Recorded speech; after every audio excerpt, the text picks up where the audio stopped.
नमस्कार प्यारे बच्चों। आज हम पढ़ा रहे हैं आपको वर्ग 7 में हमारी दुनिया विषय है। पाठ 3 है। पाठ का नाम है आंतरिक बल एवं उससे बनने वाली भू आकृतियाँ। देखिए यहाँ पर बड़ा लंबा पाठ का नाम है आंतरिक बल एवं उससे बनने वाली भू आकृतियाँ। तो सबसे पहले हम आपको दिखा रहे हैं जो है भू। सबसे पहले बता दे रहे हैं पृथ्वी जो है वह इस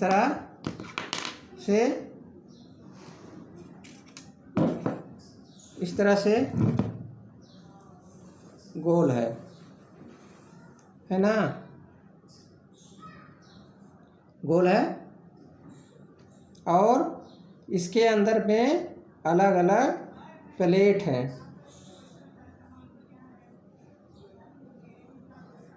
ये ऐसा नहीं है टेढ़ा मेढ़ा है, अलग अलग महादेश का अलग अलग प्लेट है। इस तरह जो है प्लेट से जुड़ा हुआ है। तो इसमें जो है इसको हम जो है कई भागों में बांटे हैं। तो कैसे कैसे बांटे हैं इधर देख लीजिए। पृथ्वी के जो बल लगते हैं वह कैसे बल होते हैं। तो एक होता है आंतरिक बल कौन बल? आंतरिक बल और एक बाह्य बल। आंतरिक बल हो गया जो अंदर से बल लगता है। आंतरिक बल के कारण दीर्घकालीन भू संचलन होता है। तो भू संचलन होता है आंतरिक बल से। कभी कभी क्या होता है तो लाखों करोड़ों बरस में पृथ्वी का जो है कोई क्षेत्र जाके दूसरे क्षेत्र में मिल जाता है।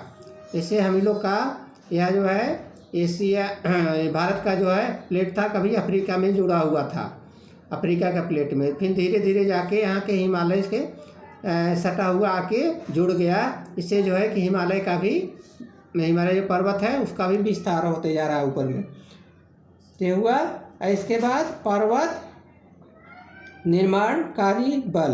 पर्वत का भी उसी तरह निर्माण होता है। जब यहाँ पर भारत वाला प्लेट जो है अफ्रीका से आके काट के यहाँ पर सटा हिमालय के प्लेट से, तब जो है हिमालय भी सटते सटते धीरे धीरे जो है उसका ऊंचाई बढ़ते हुए चला जा रहा है।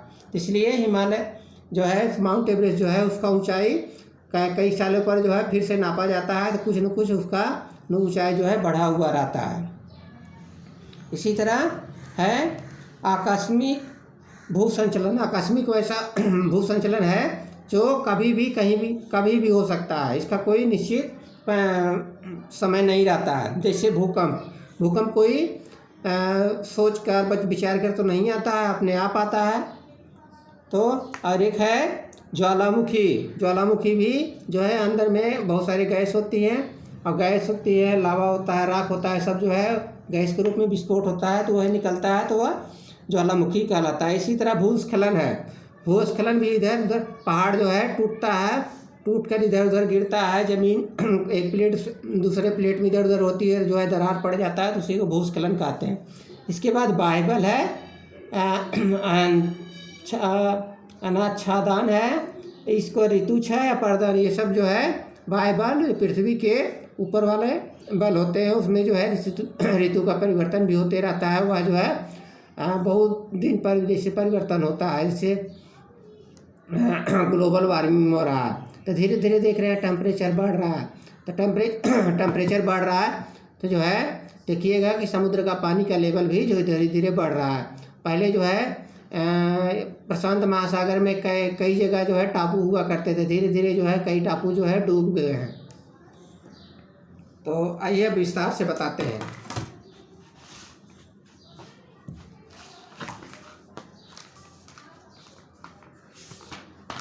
सबसे पहले बता देते हैं, किताब में लिखा हुआ है भूपर्पटी में विभिन्न आकार के छोटे एवं बड़ी कठोर संरचनाएं होती हैं जिन्हें प्लेट कहते हैं। ये प्लेट गतिशील जिसमें द्वीप, महाद्वीप और महासागरों का निर्माण होता है। अलग अलग प्लेट जो होता है उसका अलग अलग निर्माण होता है।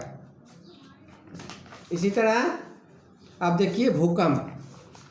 भूकंप का प्लेट है वह जो है एक दूसरे से जुड़ा हुआ है ना, दिखाई दे रहा है ना। और क्या होता है जो है प्लेट जो है इधर से उधर थोड़ा बहुत खसकता है, जिससे भूकंप आता है। भूकंप जो है कभी भी आ सकता है। भूकंप का जो है रिक्टर पैमाने पर नापा जाता है। रिक्टर पैमाना जो है 1 कम होता है और 2, 3, 4, 5, 6, 7, 8, 9, 10 इस तरह जो है बढ़ते चला जाता है।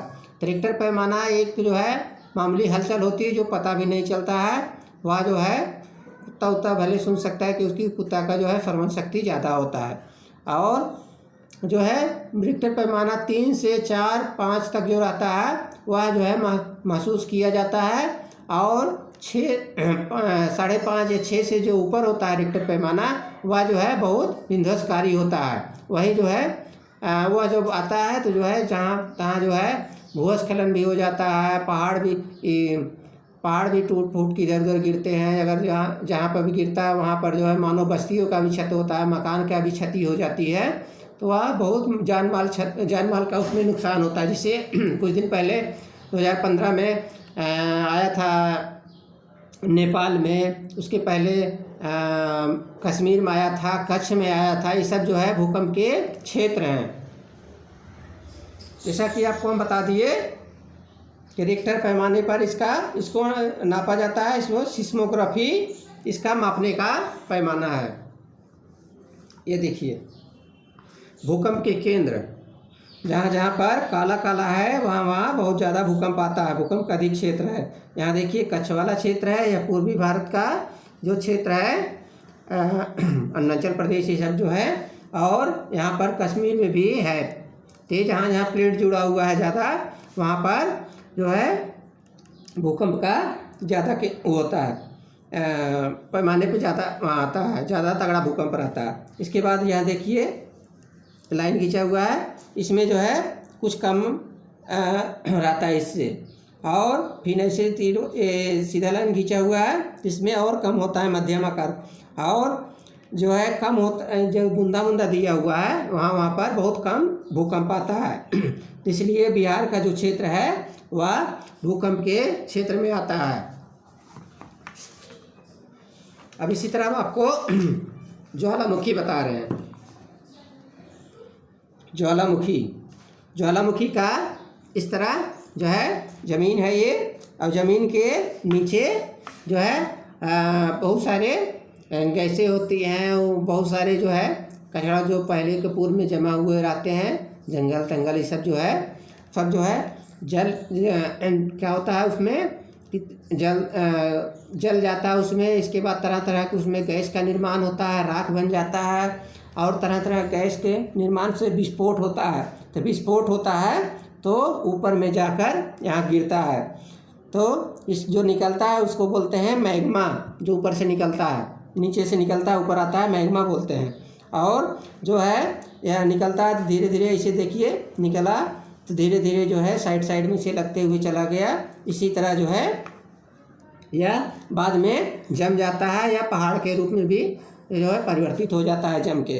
तो यह लावा आता है। लावा जैसे राखी उखी होता है उसी को कहते हैं। इससे जो है गैस निकलता है, इसको क्रेटर बोलते हैं। इसको जो बीच वाला लाइन है बेंट निकासद बोलते हैं। इस तरह ऊपर जो है गैस निकलता है। यह जो है कई दिनों तक निकलते हुए रहता है।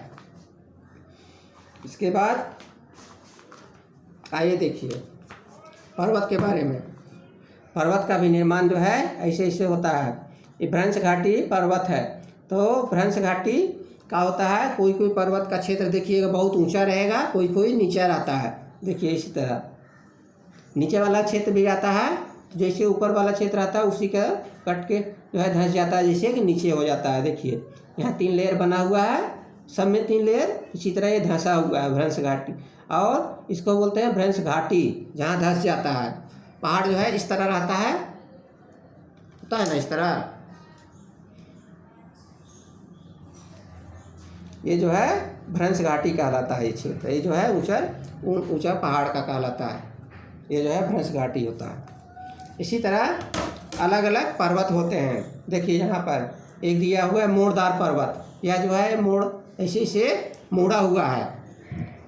और एक है भ्रंशोत पर्वत। भ्रंशोत पर्वत जो है यह बालू का बना हुआ रहता है, यह जो है तरह तरह के इसमें कण जो है जमते हुए रहते हैं और यह भ्रंशोत पर्वत का निर्माण होता है। पर्वत जो है इसमें बताया गया है कई तरह के होते हैं, बलित पर्वत, भ्रंशोत पर्वत, संचयन पर्वत और अपशिष्ट पर्वत। इसके बाद संचयन पर्वत देखिए, यह दिया हुआ है, यह जो है ज्वालामुखी के ज्वालामुखी निकला उससे जो है निर्माण हुआ, तो यह जो है संचयन पर्वत का निर्माण हुआ। और देखिए पठार। पठार क्या होता है? पठार वह जो है पहाड़ का ऊंचा भाग। देखिए पहाड़ है, ये है ना, पहाड़ है, तो पहाड़ का ये ऊंचा वाला भाग समतल रहता है। तो समतल रहता है तो यह इसको पठार बोलते हैं, क्योंकि ऊंचाई पर होता है। यहाँ पर जैसे ज़मीन पर सब कुछ वन रहता है, जानवर निवास करते हैं, वहाँ आदमी भी निवास करता है, खेत लोग बना लेता है, और जो है वर्षा होती है उससे जो है पानी इकट्ठा करके खेती भी लोग करते हैं, जानवर का पालन भी करते हैं। जैसे तिब्बत का पठार है, वह जो है काफ़ी विस्तृत क्षेत्र में फैला हुआ है, तो इसलिए वहाँ पर लोग भी निवास करते हैं तिब्बत के पठार पर। तो बच्चों जो है आप लोग इस पाठ को पढ़िए, बहुत इंटरेस्टिंग पाठ है, इससे आपको बहुत ज्ञान मिलेगा। ठीक है, नमस्कार।